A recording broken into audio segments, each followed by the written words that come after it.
अस्सलाम वालेकुम। उम्मीद करती हूँ सब लोग खैरियत से होंगे। आज आप लोगों के साथ एक राइस की रेसिपी शेयर करने जा रही हूँ। आज हम लोग वेजिटेबल पुलाव बनाएंगे।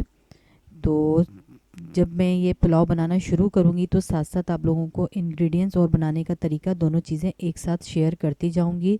तो चल के हम लोग देखते हैं आज हम अपना ये वेजिटेबल पुलाव किस तरह से बनाएंगे। अच्छा, मैंने पैन गरम होने रख दिया है। जैसे ही हमारा पैन गरम होगा इसके अंदर हम 1 कप के बराबर तेल शामिल कर देंगे और ऑयल को अच्छे से गर्म होने का इंतज़ार करेंगे। जैसे ही हमारा ऑयल अच्छे तरह से गर्म हो जाएगा, हमने एक मीडियम साइज़ की प्याज लेके उसको स्लाइस में कट करके वो हम इस ऑयल में शामिल कर देंगे। और अब इसको हल्का सा फ्राई कर लेंगे। अपनी प्याज को डार्क ब्राउन नहीं करना, ब्लैक नहीं करना, इसको हमने लाइट गोल्डन से कलर में लेकर आना है।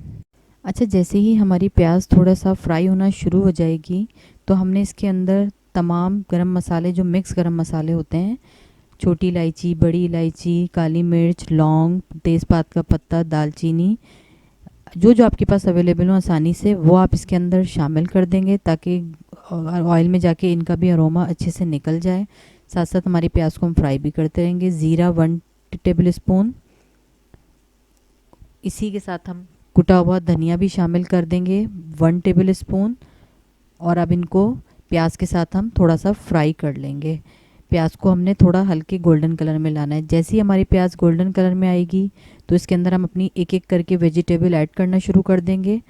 जो टाइम लेती है हम पहले वो वेजिटेबल ऐड्स करेंगे, फिर बाद में दूसरी करेंगे। 1 कप मैंने मटर शामिल किए हैं और साथ साथ मैं इसको फ्राई भी करती रहूँगी। इसी के साथ टमाटर एक बड़े साइज़ का लेके और इसको हम लंबाई में कट कर लेंगे टमाटर को। और साथ साथ हम इसको मसाले को भूनते भी रहेंगे। इसमें हम बाकी के मसाले शामिल करते हैं। अब नमक अपने जायके के मुताबिक, नमक आप लोग देख के डालिएगा। लास्ट में हम फाइनल नमक चेक करके फिर इसमें बाकी का नमक शामिल करेंगे। लाल मिर्च का पाउडर, लाल मिर्च का पाउडर सिर्फ हमने टेस्ट के लिए डालना है, बहुत ज़्यादा नहीं कि हमारे पुलाव का कलर ख़राब ना हो। तो 1 टीस्पून के बराबर हमने इसमें लाल मिर्च का पाउडर शामिल करना है। लहसुन और अदरक दोनों चीज़ों का पेस्ट शामिल कर देंगे 1 टीस्पून के बराबर, बहुत ज़्यादा नहीं डालना। अब ये तमाम मसाले हम अच्छे से भून लेंगे ताकि हमारे टमाटर जो हैं ये भी सॉफ्ट हो जाएं। जो हमने इसमें मसाले, लहसुन अदरक का पेस्ट शामिल किया है वो सब भुन जाएं। ये देख सकते हैं आप लोग कितने अच्छे से हमारे ये मसाला भुन के तैयार हो रहा है। अच्छा, जैसे आपको पानी की ज़रूरत पड़े तो थोड़ा थोड़ा सा आप इसमें पानी शामिल करते जाइएगा और अपना मसाले को अच्छे से भूनते जाइएगा ताकि मसाला नीचे ना लगे। अच्छा, ये देखें मटर हमारे गल गए और मसाला हमारा अच्छे से भुनना शुरू हो गया है। मटर, अब इसके अंदर हम गाजर डाल देंगे। गाजर भी मैंने जो है वो जूलियन कट की हुई है लेकिन मोटी है। इसी के साथ आलू भी जूलियन कट किए हुए लेकिन साइज़ इसका मोटा रखिएगा। अब इन सारी सब्जियों को एक साथ शामिल करने के बाद हम इसको भून लेंगे। इसमें मैंने 1 अदद चिकन का क्यूब भी डाला है जिससे हमारे पुलाव में थोड़ा सा चिकन का एक फ्लेवर सा आ जाएगा। आप लोगों की अपनी चॉइस है, आप लोग जो जो सब्ज़ी इस्तेमाल करना चाहें तो आप लोग इस्तेमाल कर सकते हैं।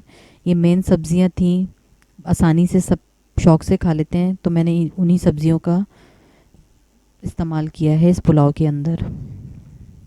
अच्छा, जैसी आपकी सब्जियां बहुत अच्छे से भुन जाए, मसाला तैयार हो जाएगा तो आपने अपने चावलों के हिसाब से इसके अंदर पानी शामिल कर देना है। जितना भी आपके चावल पानी लेते हैं उस हिसाब से आप पानी डाल दीजिएगा और इसको कवर कर देंगे हम और वेट करेंगे एक बॉयल आने का इसके अंदर। अच्छा, ये देख सकते हैं इसमें बहुत ज़बरदस्त सा बॉयल आना शुरू हो गया। जो हमारी सब्जियां थी वो 90% गल गई हैं, क्योंकि आलू, गाजर, ये चीज़ें इतना टाइम नहीं लेती गलने में और वैसे भी जूलियन कट की हुई हैं। अब जब अच्छे से इसमें बॉयल आएगा तो हम अपने जो 30 मिनट से भीगे हुए चावल हैं, मैं बासमती राइस यूज़ कर रही हूँ, वो इसके अंदर शामिल कर देंगे। अब इसको इतना पकाएंगे तमाम पानी इसका खुश्क हो जाए। अच्छा, ये देख सकते हैं इसका तमाम पानी जो था वो खुश्क हो गया। मैंने इसमें फ़ाइनल नमक चेक कर लिया। बिल्कुल लास्ट में इसके ऊपर से हम 2-3 हरी मिर्चें दरमियान से 2 करके और शिमला मिर्च जूलियन कट करके, एक छोटे साइज़ की शिमला मिर्च ली थी मैंने, उसको जूलियन कट कर लिया। लास्ट में ये चीज़ें शामिल करेंगे और इसको एक दफ़ा इसमें चमचा चलाएंगे और इसका अपने नमक अपने हिसाब से बिल्कुल चेक कर लेना है। और कुटी हुई काली मिर्च बिल्कुल लास्ट में डालनी है, शुरू में नहीं डालनी। डाल के अब हम इसको 10 से 15 मिनट के लिए दम पे छोड़ देंगे।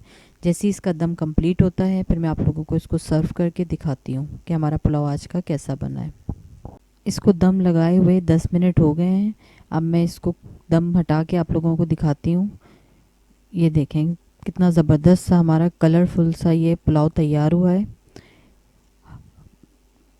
बहुत ही मतलब इसकी खुशबू भी इतनी ज़बरदस्त आ रही है। देखें इसमें तमाम सब्जियों का इस्तेमाल भी हुआ है। इसको किसी भी रायते के साथ, चटनी के साथ सर्व करें।